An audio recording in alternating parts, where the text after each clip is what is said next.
نبی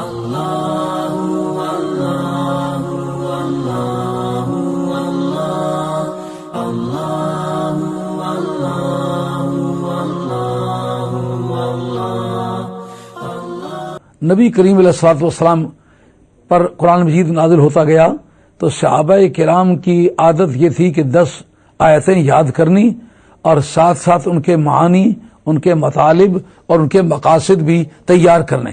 کسی لفظ کے سمجھنے میں یا اس کے مفہوم کے ادراک کرنے میں، اس کی تحقیقات اور انتہا کو پہنچنے میں اگر دقت ہوتی تو نبی کریم علیہ الصلوۃ والسلام سے وہ جا کر کے پوچھ لیتے. یہی وجہ ہے کہ تفسیر بالماسور کو باقی تفاسیر پر فوقیت حاصل ہوگی. کیوں کہ انہوں نے جہاں نبی پاک علیہ الصلوۃ والسلام سے قرآن مجید کا متن لیا ہے، وہاں تشریحات بھی سرکار دو عالم علیہ الصلوۃ والسلام سے لی ہے، اور نبی پاک کے جتنے فنکشن سے، جتنے فرائض منصبیہ ہیں، ان میں ایک چوٹی کا فریضہ یہ بھی ہے کہ اے محبوب کریم علیہ الصلوۃ والسلام تو ان کو کتاب سکھاتا ہے.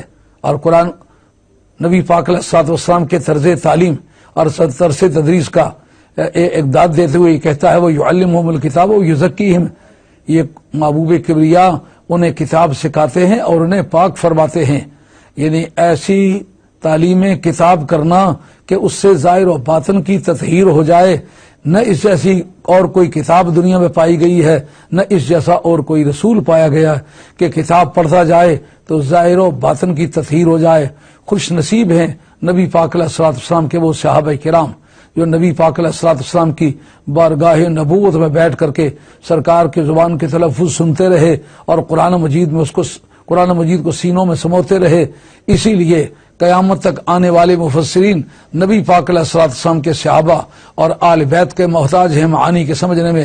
بعض وقت ایسا بھی ہوتا رہا کہ ظاہری الفاظ میں کوئی ایسا لفظ نہیں ہوتا رہا جس سے کوئی یہ معنی سمجھ لے کہ اس سے مراد یہ ہے، مگر صحابہ کرام نے وہ مرادیں بھی سمجھ لی ہیں جو نبی پاک علیہ السلام کے انداز گفتگو میں تھی، جو سرکار کے اشارات میں پائی جاتی تھی.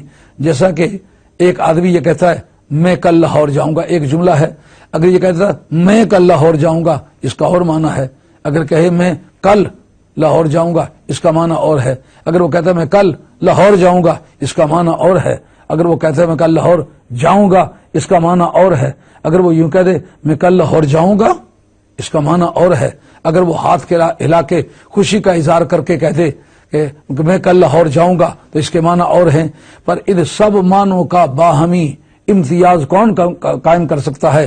وہ قائم کر سکتا ہے جو اس مجلس میں موجود ہو. اس طرح نبی پاک علیہ الصلوۃ والسلام کے صحابہ کرام تفسیر کا وہ مصدر ہیں، تفسیر کا وہ ماخذ ہیں کہ اگر صحابہ کرام کو، آل بیت رسول صلی اللہ علیہ وسلم کو آپ تفسیر سے نکال کے قرآن مجید کا مطالعہ کرنا چاہیں تو نہ آپ قرآن مجید کا پورا متن حاصل کر سکتے ہیں، نہ اس کی پوری تفسیر حاصل کر سکتے ہیں. اشرقت نفسی بنور من فؤادی حینما رددت یا رب العباد وانتشت